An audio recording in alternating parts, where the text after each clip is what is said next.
In 1868, in Staunton, Virginia, a small farming widow named Annabeth Kerr stood barefoot before the Iron Cross outside St. Remigius Chapel, her calico dress damp with morning dew and a trail of dark red streaks lining her cheeks. Blood, not tears, slowly seeping from her eyes as 3 seminarians silently watched from the vestry. The ground beneath her feet was cold and uneven, her knuckles raw from clutching the rosary too tightly, her mouth murmuring a Latin litany out of sequence. Her neighbors called her devout, and after her husband's death at Spotsylvania in 1864, the local parish had taken her in as a charity case. She cleaned vestments, baked altar bread, and taught catechism to the girls of Mount Carmine Convent. But by that spring, murmurs spread of her disoriented speech, erratic bleeding, and long solitary hours spent locked in the chapel's sacristy. Diocese records from 1863 to 1873 reveal recurring entries marked maternal disturbance, mental lapses, and, most troubling, extraordinary physiological episodes. That same ledger confirms over 30 internal transfers of clergy during that decade, a figure 3 times higher than neighboring parishes. Why did every man assigned to St. Remigius leave within months of arriving? To parishioners, Annabeth Kerr was a model of humility and loss, widowed young, veiled in black, her voice low and even, her scent faintly medicinal. But a July 1868 convent inventory listed 5 linen altar cloths stained with fluid of unknown origin, and warned of unusual late-night liturgies, prompting the bishop's secretary to travel from Richmond, unaware of what awaited in the vestry. Voce now continue with Chapter 1, Part 1. This chapter represents in the script the beginning of the escalation, where you will report the first concrete signs that something is wrong. Introduce witnesses, neighbors, or official records that mention unusual changes. Describe scenes with sensory depth, e.g., creaking doors, dust in the air, etc. Reinforce the atmosphere of strangeness and apprehension. This part must contain between 100 and 1,500 words. This structure is mandatory, no exceptions. Before submitting the content, verify. Do not use full capital words such as unbelievable, attention, etc. Allowed examples. Unbelievable, attention. OK. Do not use forbidden characters, Bauhaus lists. Style and continuity must be preserved. At the end of this part or chapter, do not write any additional commentary, summary, prompt, or instruction. Write only and exactly. Chapter 1, Part 1 completed, absolutely nothing else. Use this exact formatting and wait for instructions to proceed with the next chapter and part. Do absolutely nothing until further orders are given. Sacerdote Inglés longa hora dice. The morning bells of St. Remigius rang with a dull, uneven clang, as if the iron tongue of the steeple had lost its rhythm. A light fog clung to the churchyard, curling around the headstones and creeping along the slate path that led to the chapel's front doors. In late March 1868, the trees around Staunton had not yet bloomed. Bare branches scratched lightly against the leaded windows, and chimney smoke hung low, mixing with the sweet, acrid smell of damp coal and early decay. Inside the rectory, Brother Thaddeus wiped a pale smear from the wooden floor. The stain was fresh, sticky, and dark. A thin line traced from the entrance hall to the vestry, where Annabeth Kerr had spent the previous night in prayer. He paused, pressing his sleeve to his nose. The odor was unmistakable, coppery, dense, slightly sweet. Blood. Yet no injury had been reported, and the woman had left before dawn, silent as ever, her shawl pulled low over her eyes. The altar boys were the first to whisper. One of them, Matthew Greaves, later gave a written account to Father Welkin, the newly appointed vicar. Mrs. Kerr stood before the tabernacle and did not move for hours. I saw her head tilt back, like she were asleep standing, and there was something on her face. I thought it was tears, but they glinted red in the candlelight. Father Welkin arrived in Staunton in February that year, following 2 unexplained transfers of clergy from St. Remigius within the same winter. He had previously served in Norfolk and came with the recommendation of the bishop himself. Reserved and methodical, he kept a small notebook where he recorded daily entries, temperature, scripture, observations. On April 2nd he wrote, "Observed Mrs. Kerr in nave for over 6 hours, unmoving. Eyes appeared swollen. Cloth on pew found damp reddish hue. No explanation offered. Spoke only in Latin verse. Witnesses from the town spoke with less caution. Mrs. Hetty Dunn, who ran the linen mill and often saw Annabeth collecting surplus fabric for the altar, told the constable's assistant. She was always polite, never loud, but lately she don't blink much when she talks. Last week she asked me for 5 yards of sackcloth, said it was for penance. Her hands were shaking. I asked if she was ill, and she said, only in spirit. That same week, a shipment ledger from Mount Carmine Convent noted a discrepancy.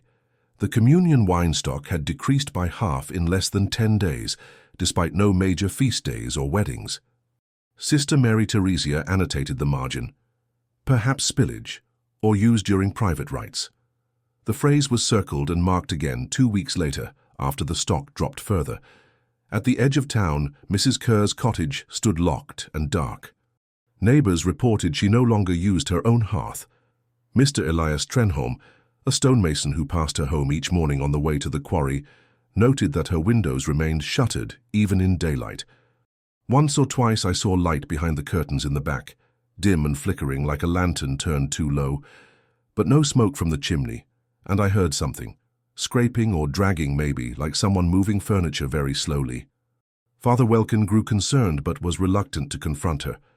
The widow was respected, and any suspicion could be seen as irreverent or even cruel, especially toward a woman who had lost both husband and infant son before the war ended.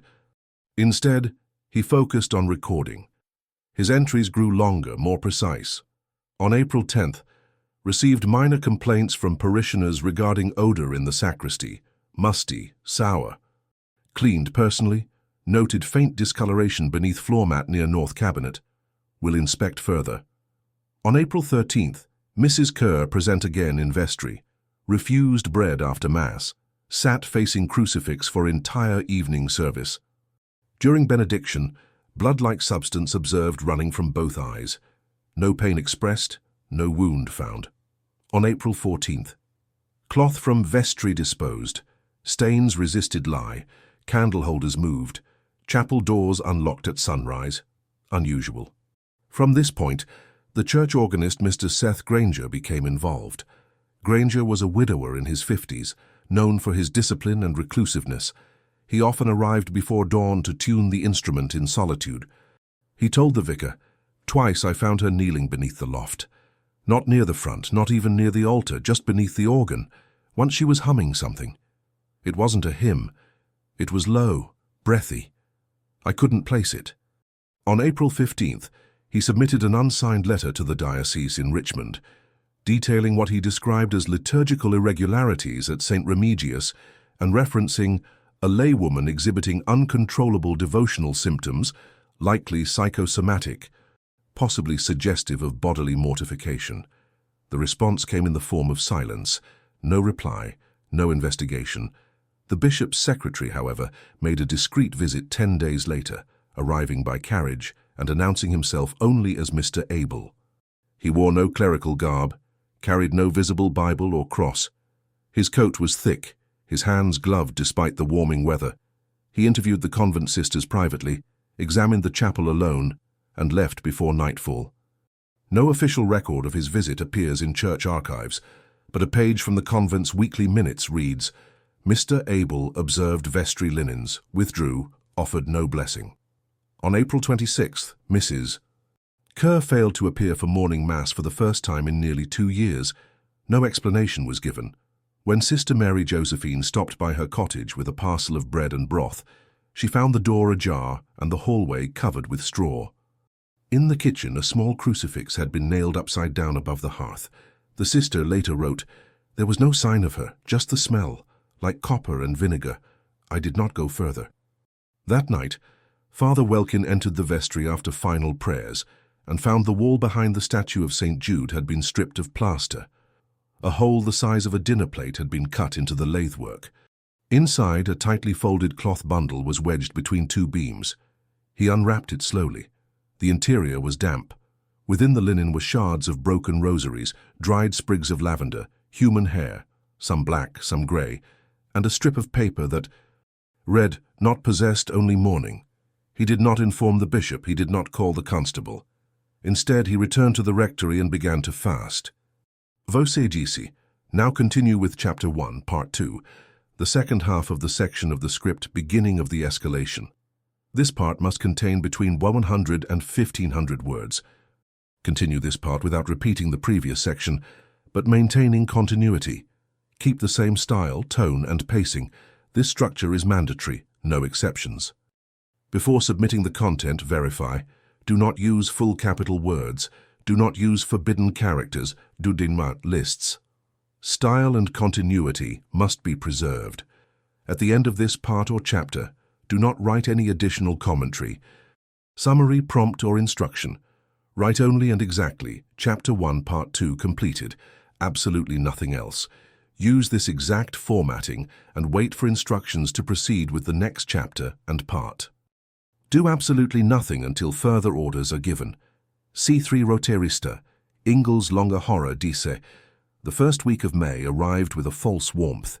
The earth steamed faintly after a brief rain, and the fields around Staunton filled with a dense, cloying humidity that clung to skin and fabric alike. At St. Remigius, the chapel doors remained open longer than usual, an attempt by Father Welkin to dispel the persistent scent that now seemed to settle in the stone itself, metallic, musty, and oddly sweet, like flowers left too long in water. On the morning of May 3rd, Sister Catherine Imelda began preparing the communion linens and found a folded cloth among the purificators.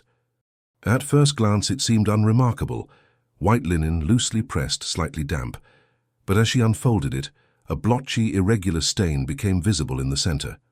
Not wine, not candle wax. It was darker, more organic.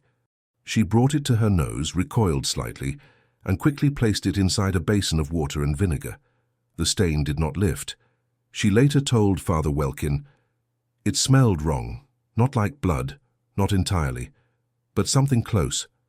And it was warm, still warm when I touched it, as though it had only just been used." By the following day, several of the altar boys refused to enter the vestry alone. Matthew Greaves and another boy, Simon Leary, admitted to sneaking into the room late at night out of curiosity. In their sworn confession, preserved in parish records, Simon described the scene. She was lying on the floor, like she'd fallen, fell asleep or fainted, but her eyes were open and she was whispering something. Not English, not Latin, I don't think. There were candles all around her, but not the kind we use on the altar.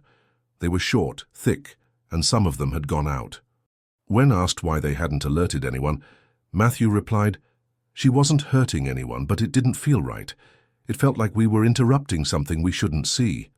That week, 2 sisters from the convent requested reassignment.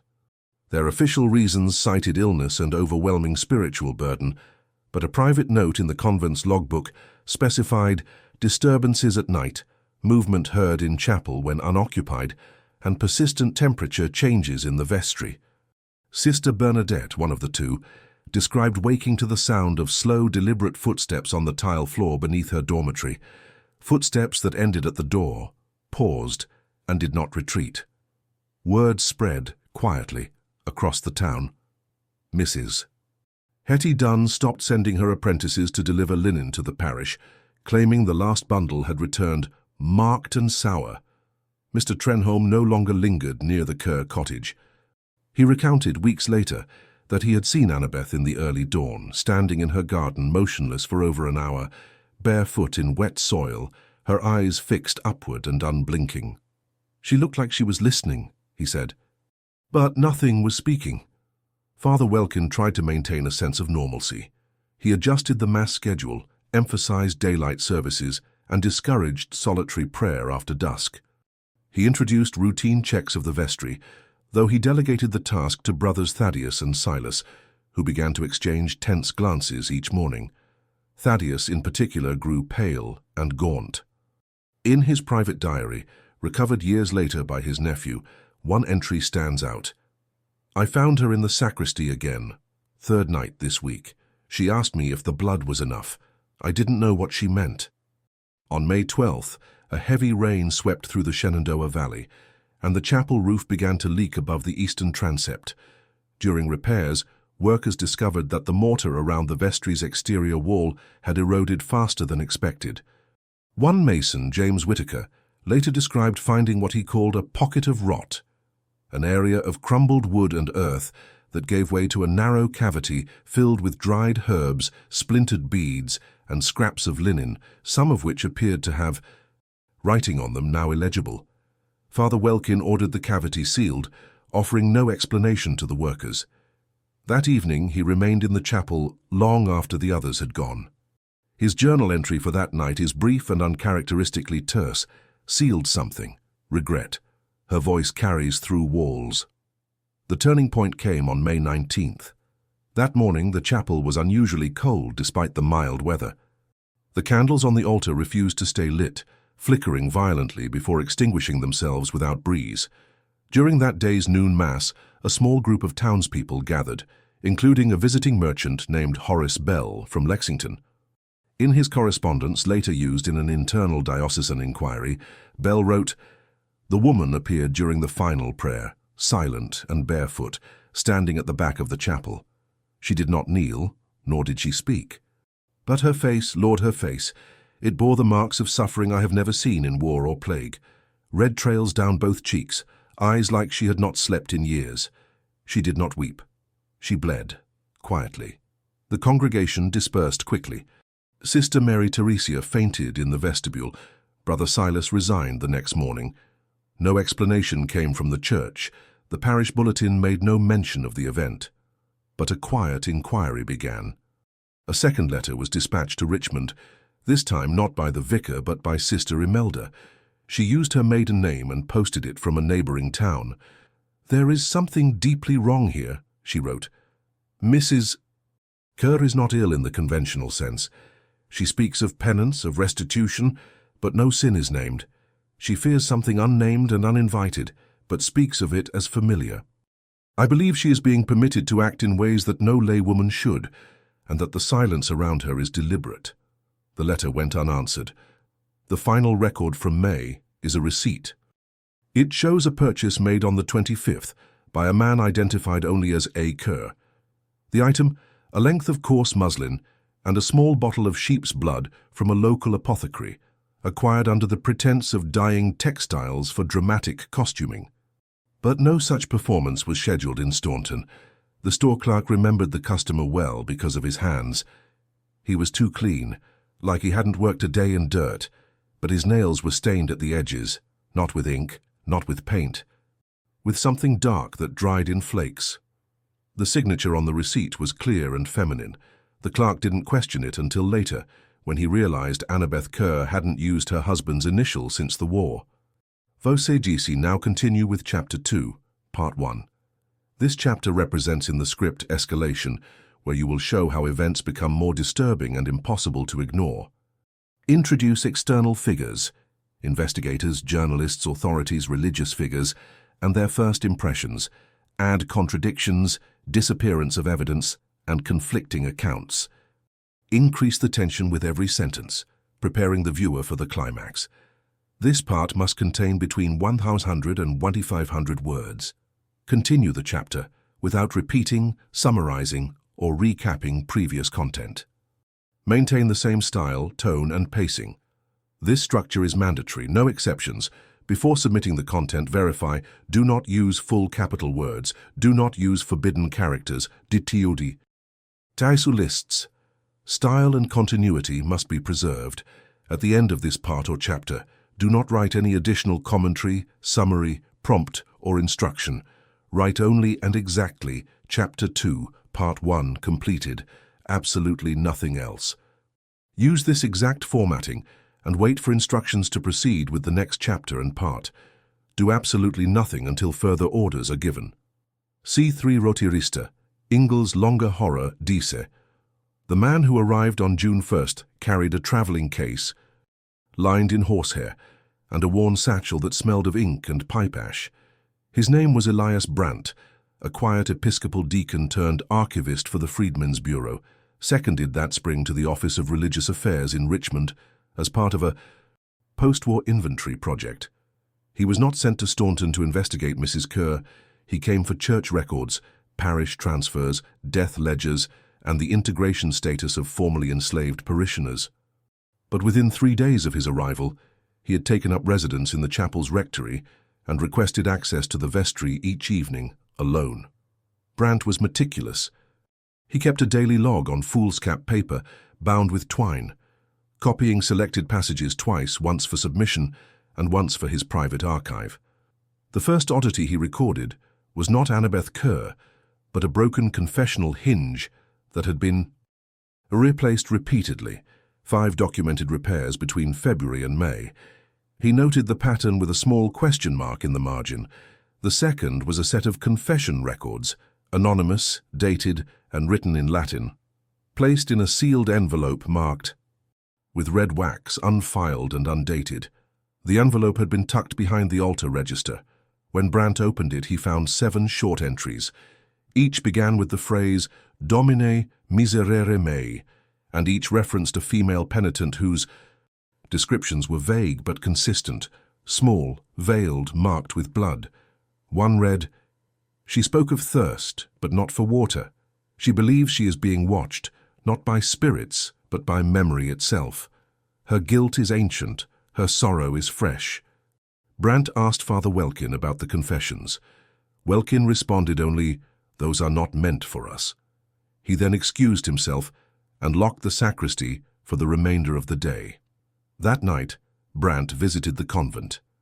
Sister Mary Theresia met him with a kerosene lamp and refused to let him cross the threshold. They spoke through the screen door.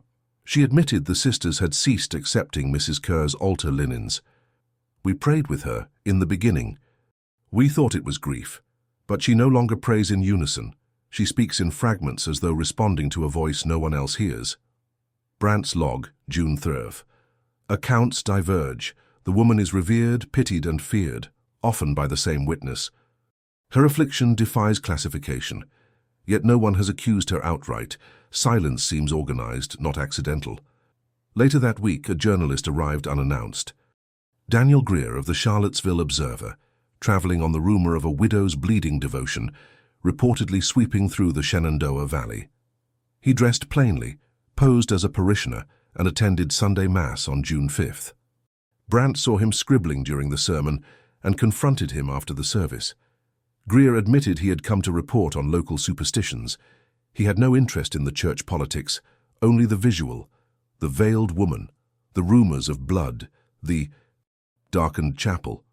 Brandt warned him not to publish. Greer laughed and left for the apothecary. 2 days later, Greer's notebook was found near the tracks outside Staunton Station, its pages torn and damp. Witnesses confirmed he had purchased a return ticket. The clerk who sold it said he looked distracted, pale. He asked about the widow, the clerk recalled, said her eyes didn't move right. That they weren't following him, just watching something behind him. His disappearance was never officially investigated. Back at St. Remigius, the vestry began to show signs of decay that no repairs could address. Floorboards warped near the southern wall. A metallic odor returned and intensified, strongest near the small drawer where sacramental oils were kept. Father Welkin began avoiding the room entirely, delegating preparations to Brother Thaddeus, who now coughed constantly and wore gloves even while reading scripture. On June 8th, Brandt requested access to diocesan personnel files. He was granted permission to review them on site but not to remove them. He spent 10 hours in the archive, writing furiously. His entry from that day: 37 clergy assignments to St. Remigius between 1863 and 1873. Of these, 11 resigned within 6 months. 5 requested laicization. 3 died by unnamed illness. 2 vanished from record. Most damning, every successor was instructed verbally. No written handover. This is pattern, not coincidence. He found no documentation of Mrs. Kerr's employment, nor any mention of her being assigned cleaning or teaching duties. Yet her presence appeared in footnotes, altar donations, and unfiled receipts. One such note, dated September 1867, read, Mrs. Kerr to collect excess vestments. Advise caution. Handle with gloves. By mid-June, parishioners had begun shifting to neighboring churches, Attendance at St. Remigius dropped by nearly 40% in 2 weeks. Baptisms were postponed. Weddings relocated. A family from the south end of town rescinded a funeral booking without explanation. The groundskeeper, Mr. Haynes, resigned abruptly, citing thinning grass and poor growth near the vestry entrance despite ample sunlight and... Then on June 14th, Brant witnessed Annabeth Kerr approach the altar at dusk, kneel and remain motionless for nearly 3 hours. No service was in session. He observed from the rear pew, making no sound. At one point she extended her hands forward and began to speak, not to him, not to the cross, but to something unseen at her side. He strained to hear, catching only fragments. The debt remains, and the firstborn was not the first wrong. That same night, the altar crucifix was found tilted forward, its iron mounting screws partially extracted. Brant examined the base and found something lodged behind it, a folded letter, water-damaged and scorched at the edges. It was unsigned. It read, "Her grief makes a path no scripture can explain. The blood is not miracle, it is memory forced into the flesh. I watched her once in silence. I should not have. What I saw was not madness, it was confession without words." The following day, Father Welkin asked Brant to leave. Brant refused. He insisted the matter be elevated to the diocese. Welkin gave no response, but locked the chapel doors at dusk and did not open them again for 3 days. When he did, the chapel was scrubbed, the vestry emptied, the crucifix replaced. A single note was posted at the entrance. Parish under re-sanctification. Services to resume in July. Brant remained in Staunton, taking lodging with a retired schoolteacher, Mrs. Eunice March. He continued his inquiry from outside the chapel, interviewing townspeople, collecting handwritten statements, and requesting archived correspondence from the convent. Many letters had been destroyed in the post-war fire of 1866, but one remained, buried among household inventories. Dated December 1865, it was written by a now-deceased Sister Adelaine. The widow asked to sleep beside the altar. We allowed it once, thinking it a gesture of mourning, but she did not sleep. She watched the cross all night. She whispered of reversal, of punishment turned inward. She refused food, but not wine. We forbade her return. The bishop said to let her grieve, but it was not grief we witnessed, it was arrangement. Vos dis now continue with Chapter 2, Part 2, the second half of the section of the script, Escalation. This part must contain between 1,100 and 500 words. Continue this part without repeating the previous section, but maintaining continuity. Keep the same style, tone, and pacing. This structure is mandatory, no exceptions. Before submitting the content, verify. Do not use full capital words. Do not use forbidden characters, dudinmat lists. Style and continuity must be preserved. At the end of this part or chapter, do not write any additional commentary, summary, prompt, or instruction. Write only and exactly Chapter 2, Part 2 completed, absolutely nothing else. Use this exact formatting and wait for instructions to proceed with the next chapter and part. Do absolutely nothing until further orders are given. C3 Roterista, Ingles longa horror dice. On the evening of June 18th, a storm moved through Staunton without thunder. The sky darkened prematurely, and the air turned metallic, charged though no lightning struck. In the quiet before the rain, Elias Brant stood on the ridge above the chapel, notebook in hand, watching the lights of St. Remigius flicker, then disappear. He later wrote, "No wind, no extinguishing gust, just darkness total, as if every flame had been drawn inward." That same night, a stable boy from the edge of town, Aaron Quist, reported seeing Annabeth Kerr walking barefoot along the fence line of the old cemetery behind the convent. She was not alone. He claimed there were others, figures in dark coats or cloaks, indistinct in the half-light, though he insisted they made no sound. Their feet didn't move like hers, he said. She walked with the earth, they floated behind her. When Brant pressed him for detail, the boy faltered. Maybe it was shadows, but she kept looking over her shoulder like she was counting them. The convent refused further comment. Brant's request to re-enter the chapel was denied by Father Welkin directly, who sent a curt note, "We are tending to her needs. Inquiry is no longer required." By June 21st, Annabeth had not been seen outside the chapel grounds in more than a week. Her cottage remained untouched. Neighbors noted milk deliveries left to spoil, firewood stacked but unused. The grass around the steps grew tall and uneven, the kind that bends without snapping, as though pressed down by repeated kneeling. On June 24th, Brant visited the local undertaker under false pretenses. He claimed to be tracing the burial of a distant cousin, using this as a pretext to access the mortuary logs. While there, he discovered an unusual annotation from 1864. The record of one Benjamin Kerr, age 37, died of wounds sustained at Spotsylvania, buried with military rites at the rear of St. Remigius. The grave had since been moved, at family request, the log stated, but there was no public record of the transfer, no date, no permit, no witness signature. When Brant visited the cemetery behind the chapel, he found an empty patch near the eastern wall. No marker, just a slight depression in the earth, as though something had once been there and had since settled. He asked Mrs. Eunice March, his host, if she remembered the widow's husband. Her response was delayed. She never mentioned him. "But I do recall seeing her once, years ago, carrying a folded flag through town, holding it like a bundle of bones, not crying. Just walking." That evening, Brant returned to his notes and cross-referenced Kerr's military records. He found no formal widow's pension, no survivor's claim. The name Annabeth Kerr did not appear in any federal register connected to the deceased.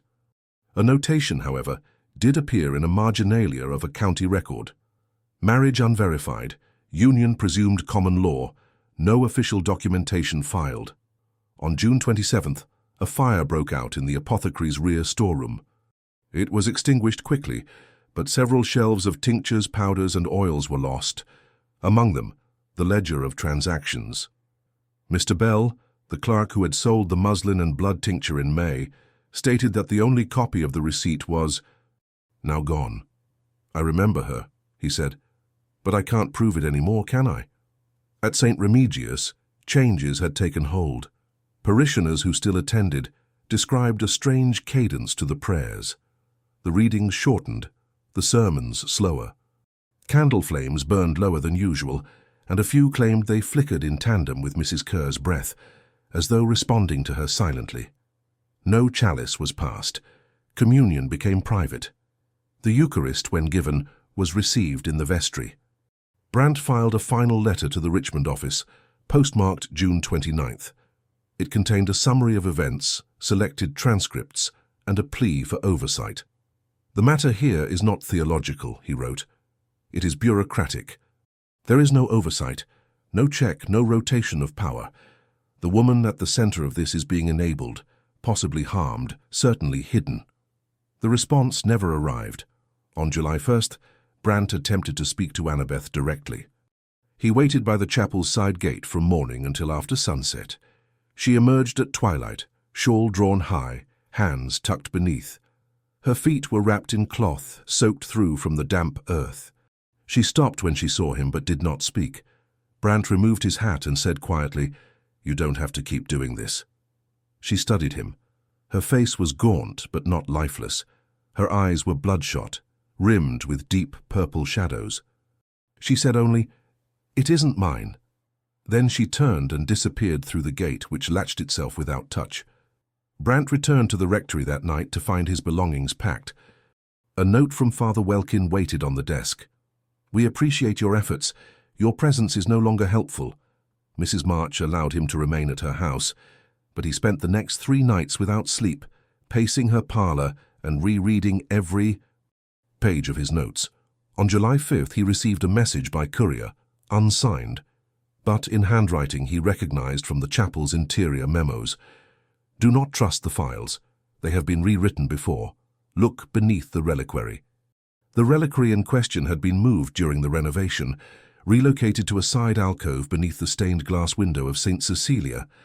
That evening, Brant bribed the groundskeeper's assistant to unlock the chapel after dusk.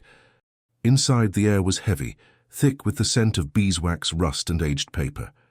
Brant approached the alcove slowly. The reliquary was a simple wood and brass box on a carved plinth. He slid his hand beneath the base and felt a gap. Carefully he withdrew a flat bundle wrapped in oilcloth. Inside were 3 sheets of parchment, each written in a different hand. The first was a letter, unsigned, that read, "She is not insane. She is carrying what none of us dared admit." The suffering here was not buried with our dead. It was sewn into the rites, into our rituals. She weeps because no one else did. The second was a death certificate, uncertified, naming an infant, Joseph Kerr, stillborn, 1863, no attending physician. Cause of death, undetermined. The third was a petition to the bishopric from a former curate at St. Remigius, requesting reassignment, due to the atmosphere of persistent penitential hysteria centered around a parishioner whose grief has consumed the congregation. At the bottom of the page a final line was scrawled in faded pencil. "They call her a widow, but the child was born out of season. She weeps not for loss, but for what was taken." Brandt replaced the pages, resealed the bundle and left the chapel. He did not write another letter. Voce Dis, now continue with Chapter 3, Part 1. This chapter represents in the script confrontation or discovery. Report the most intense and revealing moment, discovery of bodies, files, forbidden objects, hidden rooms, etc. Describe every visual and auditory detail realistically, avoiding gratuitous gore but not concealing the gravity. Show the reactions of witnesses and authorities in the face of the revealed horror. This part must contain between 100 and 1,500 words. Continue the chapter without repeating, summarizing, or recapping previous content. Maintain the same style, tone, and pacing. This structure is mandatory, no exceptions. Before submitting the content, verify, do not use full capital words, do not use forbidden characters, ditiudi. Lists, style and continuity must be preserved. At the end of this part or chapter, do not write any additional commentary, summary, prompt, or instruction. Write only and exactly, Chapter 3, Part 1 completed, absolutely nothing else. Use this exact formatting and wait for instructions to proceed with the next chapter and part. Do absolutely nothing until further orders are given. C3 Roterista. Ingles Longa Horror. Dis.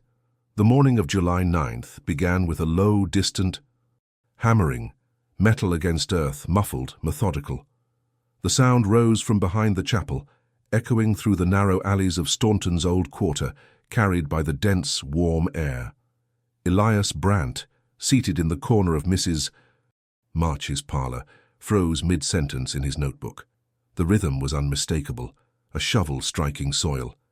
He left without explanation, crossing the muddy road and slipping behind the stone wall that bordered the St. Remigius cemetery. There, beneath the sycamore trees, whose roots reached like fingers toward the chapel's foundations, 2 men were working with urgency. Neither wore clerical garb. They were dressed like field hands, but their tools were new and their eyes never left the ground. Brandt crouched behind a low headstone and watched in silence. The men dug in the shadow of the vestry wall, near the eastern perimeter where no formal graves were marked. Within minutes, their spades struck something hollow. One knelt and began brushing away soil with a gloved hand. A square of timber emerged, rotted, splintering, but deliberate. A box. The sound stopped. One man stood and looked toward the chapel doors. The other retrieved a short crowbar from a canvas satchel and worked the lid loose. Brandt stepped forward without announcing himself. "What are you doing?" he asked. Both men turned, neither answered. Inside the box lay a bundle wrapped in sackcloth, bound with 3 tight cords. The fabric was damp, blotched with a color that had long since turned brown. Brandt reached forward, then hesitated. The older of the 2 men nodded once. He undid the cords.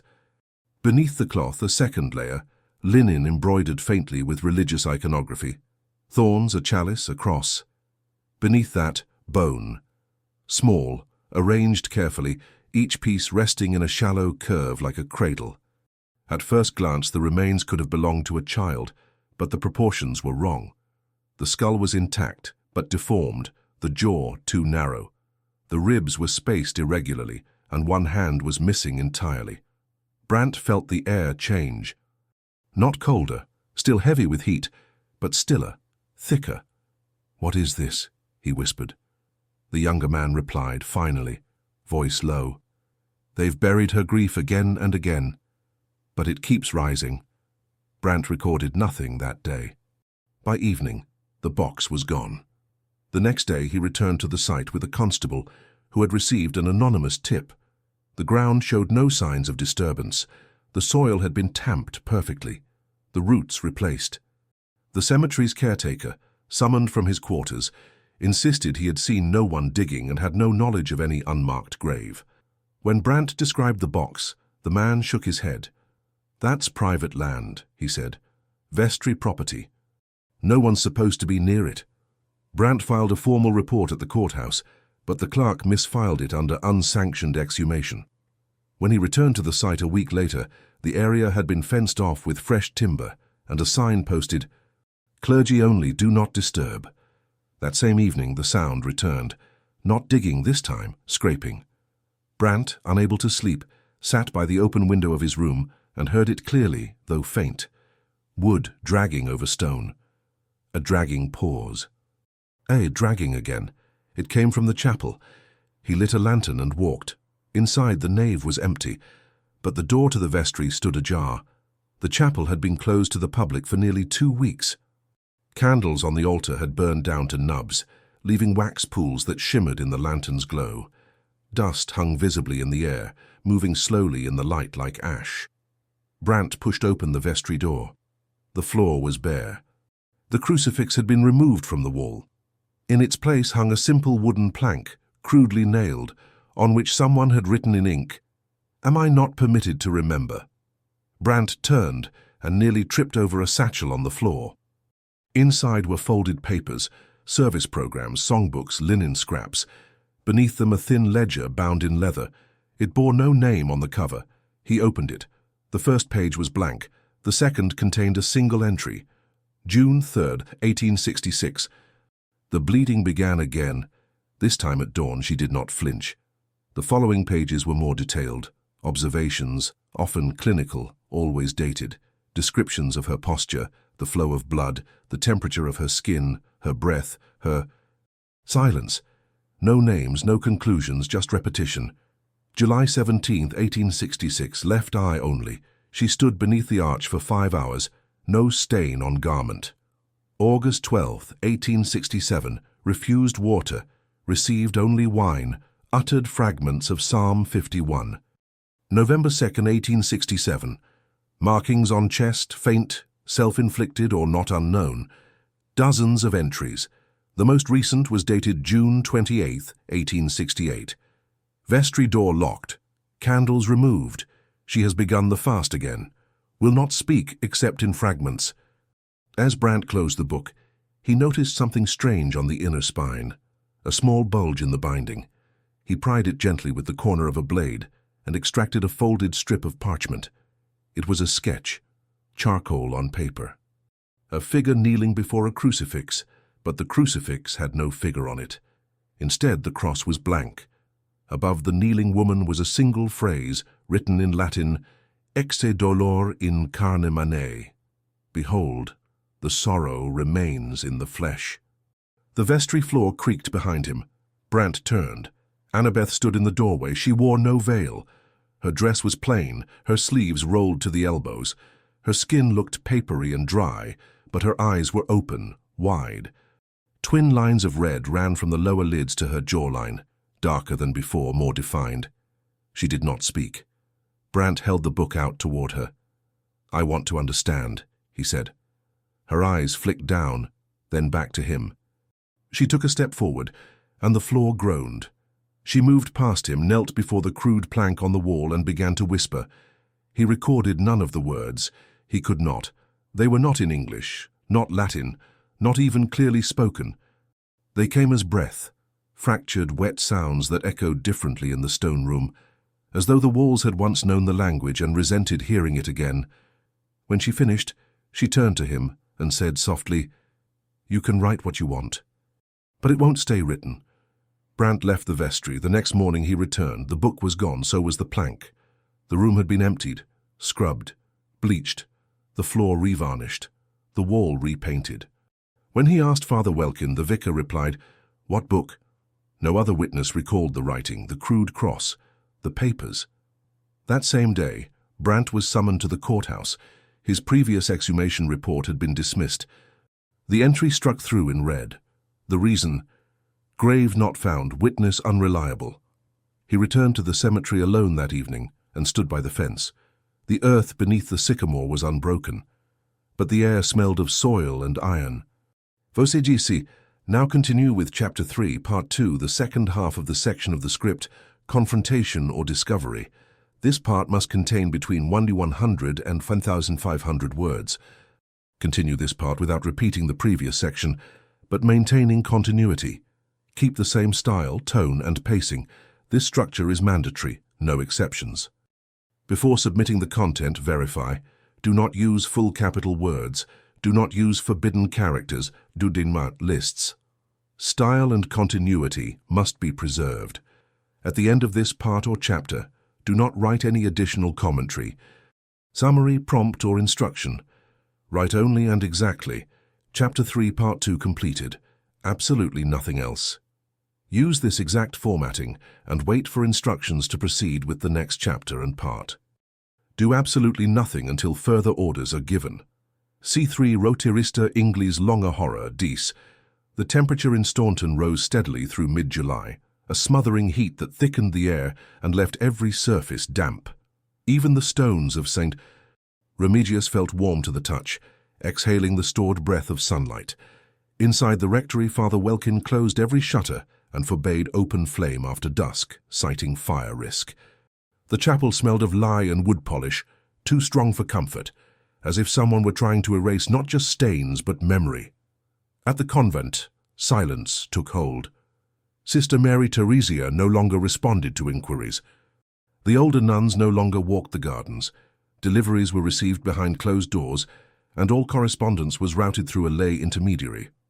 On July 14th, Elias Brandt made one final attempt to access the diocesan records. He traveled by horse to Richmond, carrying a letter from a sympathetic curate who remained unnamed. At the diocesan library, he was permitted only a half hour, no removal, no transcription, supervised access. He reviewed the St. Remigius file. It was nearly empty. The main register contained routine assignments, baptisms, marriages, transfers, but entire years were missing. No mention of Annabeth Kerr, no record of Father Welkin before 1867, no death entries between 1864 and 1866. The pages had not been torn. They had never been included. In a side file, he found a single unsigned document, a memorandum titled Recommendations for Silence. It contained no introduction, no author, only a list of behavioral observations followed by 3 lines. Her bleeding is not symbolic. It is repetitive. We must honor her without validating her. He left Richmond before sundown. Back in Staunton, preparations for the Feast of St. James were underway. It was to be held on July 25th, a Thursday. Banners were stitched, candles ordered. A youth choir rehearsed under the supervision of a traveling instructor from Harrisonburg. But parishioners whispered that the celebration had not occurred in 4 years, and when asked, no one could remember why it had stopped. Brandt found his copy of the parish bulletin from 1864. The feast had been cancelled that year due to mourning. A note in the margin, in the hand of the prior vicar, read, "Too soon after the Kerr child. Atmosphere too unstable." There was no corresponding death notice. On July 22nd, the groundskeeper's assistant, a young man named Louis Tate, went missing. His mother, a laundress at the convent, reported him absent after he failed to return from evening errands. His lantern was found still lit beside the north wall of the chapel, its flame low but steady. The next morning, Brandt examined the site. The ground beneath the lantern was soft. He scraped gently at the soil and found a rosary, cracked, stained, 1 bead missing. When questioned, Father Welkin replied, "The boy was not on church business. We've made no report, Mrs." Tate left town the next day. Brandt began writing by candlelight. He no longer trusted daylight inside the chapel. Something about the light refracted through the stained glass seemed false, too bright, too golden. He noted that certain shadows did not fall as they should, that the cross behind the altar remained unlit, no matter the time of day. On July 24th, the eve of the feast, Brant returned to the vestry once more. The room had been stripped, but the scent remained, Ferrous sickly with a trace of vinegar. The floorboards had been replaced, but the grain didn't match. He followed the uneven lines to the back corner where the candle cabinet once stood. There, behind the plaster, he noticed a faint outline, rectangular, low to the floor. A hatch. He pried at it with a chisel, careful not to splinter the surrounding wood. It lifted with resistance. Beneath it, a narrow crawlspace descended into stone. The air that rose from it was cool, wet, and thick with rot. He descended. The space beneath the vestry was barely 5 feet high, carved in stone and earth. Moisture clung to the walls. Shelves had been cut into the rock, some empty, some holding fabric bundles wrapped in wax paper. One shelf bore what looked like a ledger wrapped in oilcloth. Brant opened it. It was not a ledger. It was a litany, a repeated phrase over and over in the same hand. She carries the penance, we carry the silence, let the body remember. On the far side of the space, a second alcove. A basin carved from stone, filled with dark liquid. Above it, a series of hooks, 7 in all, driven into the stone wall. On each hook, a strip of cloth stained and labelled with dates, some dated years back. One was fresh. July 18th, 1868. Brant turned to leave. His foot struck something, a jar. Inside, suspended in a pale liquid, was a preserved object, an infant's cloth cap stitched with initials, J.K. The stitching was rough, hand-done, thread faded to a sickly green. He replaced it and climbed out. When he returned to the main chapel, he found it empty. The air had changed again, now arid, brittle, as if the walls had exhaled all moisture. The candles were freshly lit.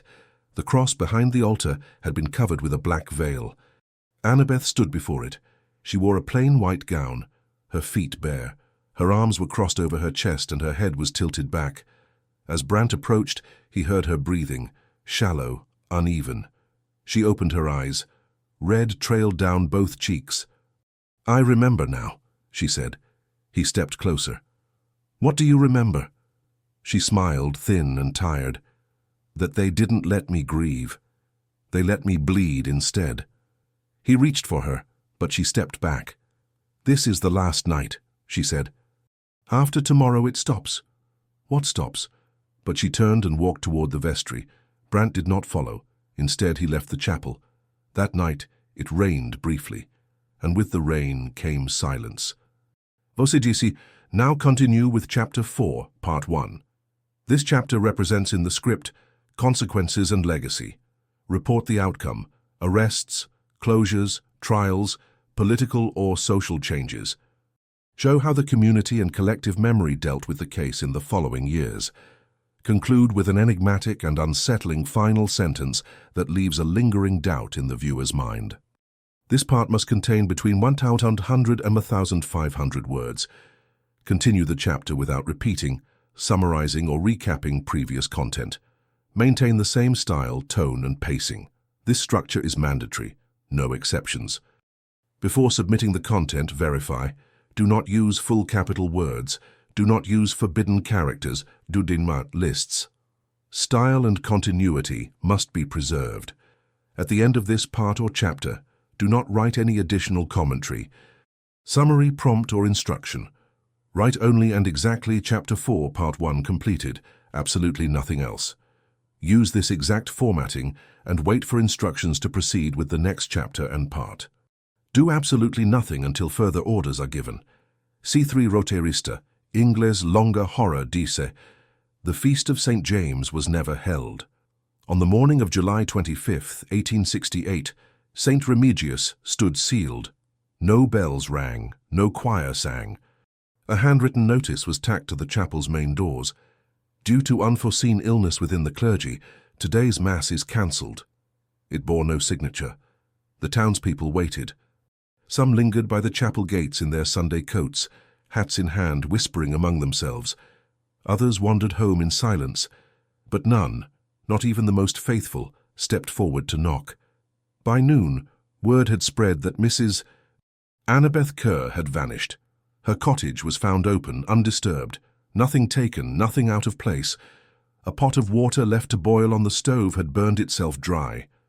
On the windowsill, a folded note in her handwriting. It was never grief alone. That same day, Elias Brandt rode to the nearest telegraph office and sent a coded message to the Richmond diocese using the phrasing permitted in post-conflict ecclesiastical communication. It read, "Ritual discontinuity confirmed. Containment breached. Requesting formal audit and dissolution protocol." No reply came. On July 26, a deputy arrived from Charlottesville, escorted by a minor official from the Bureau of Religious Affairs. Their visit was unannounced. Brandt greeted them outside the chapel and guided them first to the vestry, then to the hidden crawl space. The hatch was gone, the floor replaced, the stone beneath sealed with concrete mix that had not yet dried. They asked to see the preserved items he had described. Brandt led them to the storage closet, where he had hidden the cloth bundle, the oilcloth ledger, and the preserved cap.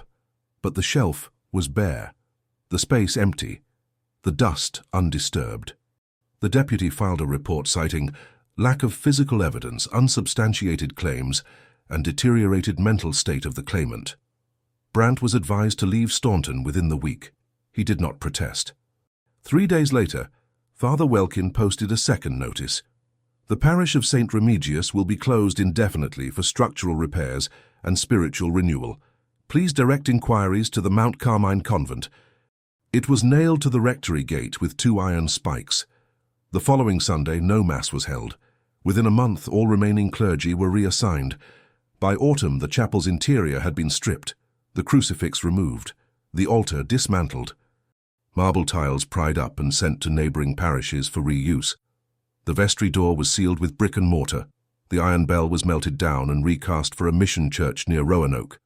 The grounds became overgrown. No weddings were booked. No funerals requested.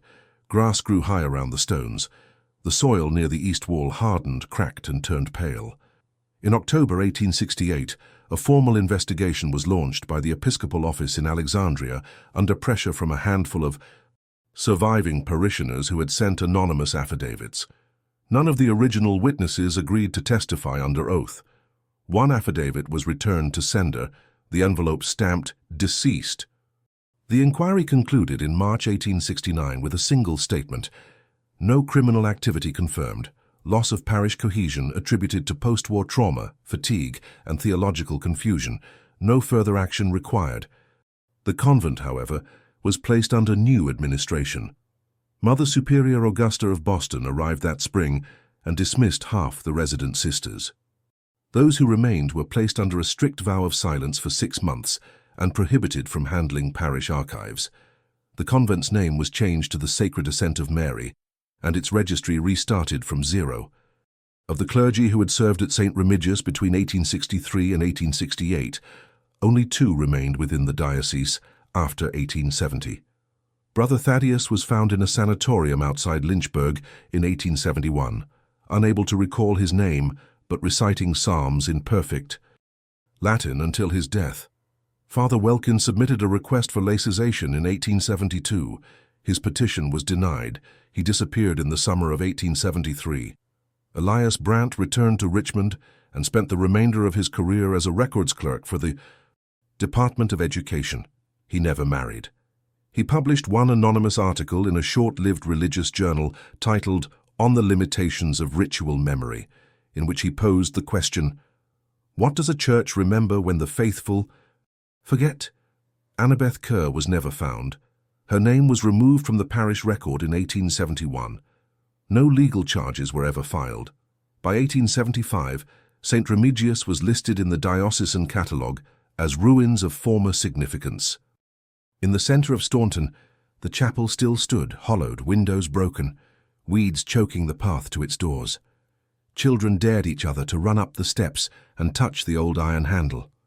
Most stopped short. The interior remained sealed until 1878, when a fire consumed the wooden rafters. No cause was ever determined, no insurance filed. When the townspeople gathered the next morning to survey the damage, the only item left intact was a single iron. nail driven deep into the stone floor where the altar had once stood. It was bent, rusted and stained a deep reddish black. No one could remove it. And on clear days, when the chapel's foundations steamed in the morning sun, some claimed they could still see two faint streaks, thin, parallel like fingers or tears, descending the front steps toward the cemetery wall. Vosidis, now continue with Chapter 4, Part 2, the second half of the section of the script, Consequences and Legacy. This part must contain between 100 and 1,500 words. Continue this part without repeating the previous section, but maintaining continuity. Keep the same style, tone, and pacing. Attention! This is the final part of the script. This structure is mandatory, no exceptions. Before submitting the content, verify. Do not use full capital words. Do not use forbidden characters, bio. Choice lists. Style and continuity must be preserved. At the end of Chapter 4, Part 2, include this text exactly as written. Text, write only and exactly Chapter 4, Part 2 completed. Absolutely nothing else. Use this exact formatting and wait for instructions to proceed with the next chapter and part. Do absolutely nothing until further orders are given. C3 Roterista, Ingalls Longa Horror, Dice. In the spring of 1876, a land surveyor named Conrad Pike passed through Staunton on his way to map railway expansions south of the Blue Ridge. He made notes on topography, access points, and ecclesiastical properties marked for auction. Among his sketches, later recovered from a collection donated posthumously to the Library of Virginia, one sheet stands out, a detailed rendering of the grounds around St. Remigius. Pike recorded measurements for the chapel foundation, the overgrown cemetery, and the hollow beneath the vestry wall. His annotation in the margin reads, "Subterranean stonework present, non-standard, likely predates chapel by decades. No access point found, low resonance when tapped. He sent the findings to the Office of Survey and Claim. No record of follow-up exists." That same year, a teaching sister newly assigned to the Sacred Ascent Convent, Sister Aurelia of Philadelphia, began organizing the archives. She was young, precise, and unfamiliar with Staunton's history. She quickly became disturbed by what was not there.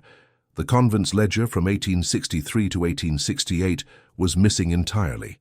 Financial entries from those years had been replaced with a sheet bearing only a phrase, "In silence, the wound remains." Aurelia wrote to the diocesan archivist in Alexandria requesting clarification. She received no reply. Weeks later, her request was returned unopened with the notation, "Addressee reassigned, no forwarding information." The convent did not permit her to send another. In the wider community, the events surrounding St. Remigius became folklore. A cautionary tale told quietly among the older residents, of the widow who bled for the war dead, of the church that forgot how to forgive, of a penitence that turned in on itself. Local children grew up hearing that if you walked the eastern cemetery wall just after rainfall, the stones would feel warm to the touch, and if you listened carefully, you could hear someone reciting prayers with no mouth to speak them. The Kerr name faded. No known relatives claimed her cottage. It was sold twice and then left vacant. In 1877, the roof collapsed under the weight of snow and rot.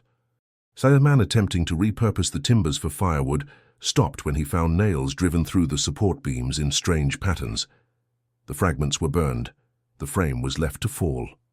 By 1878, only 3 residents in Staunton still claimed to remember Annabeth by name. One was the postmaster's widow, who insisted the last letter she received from Annabeth contained no writing, only a scrap of cloth and the scent of bitter myrrh. Another was the grocer, who recalled that she never paid in coin, only in labor, cleaning shelves after dusk, sweeping without broom. The third was a retired nun, Sister Josephine, who would not speak of Annabeth except to say, "She was not alone. When she wept." That's what you must understand. Someone was always listening. A decade after the chapel's closure, the field where it stood had become overgrown and partially sunken. Surveyors avoided it. No further structures were built there. The stones cracked, the mortar crumbled. In 1890, a traveling journalist passed through Staunton researching vanished congregations of the Reconstruction years. He published a short column in the Baltimore Herald titled "The Chapel That Would Not Die." In it he wrote, "The parish is gone, the records are ash. But if you kneel at the edge of the foundation at sunrise, the soil beneath your knees will darken as if with dew, and it will smell faintly of iron and roses." No one responded to the article. No local paper reprinted it. Over time, the memory of St. Remigius folded inward. Its name ceased to appear in official histories. The convent remained in operation, but never again hosted a major liturgical celebration. Its students were rotated regularly, and no girl was permitted to remain for more than 3 years. The bells were kept, but never rung. As for Elias Brandt, his final recorded correspondence was dated March 3, 1882. In a letter to a colleague in Washington, he wrote, "I have accepted that there are records which are not written in ink. Some are kept in fabric, some in blood, some in rooms no longer visible, but which remain quietly beneath the foundations." He died later that year of pneumonia. Among his belongings was a folded piece of linen embroidered with a faint cross and a date stitched in pale thread, July 25th. His burial service was performed without family. A nun from Staunton attended. She placed the cloth on his chest before the coffin was closed. No one knew her name. Today, the land where St. Remigius once stood is used for grazing. A rusted fence encloses the perimeter, though no livestock willingly enter. The grass grows taller near the center, then flattens in a perfect circle after each rain. Visitors are rare, but each year, on the evening of July 25th, someone leaves a single scrap of linen tied to the fence, fluttering like a wound stitched into the wind. No one has ever seen who leaves it, and none of the cloths ever bear the same stain twice. If this story moved you, if you made it to the end, it's because you also feel that these hidden truths must come to light. Let us know in the comments which city you're watching from. That way we'll know how far these stories reach, and subscribe to the channel. There are many other cases the world tried to forget, but we insist on remembering them. This story was reconstructed from documents that were found. All names have been changed to protect the source.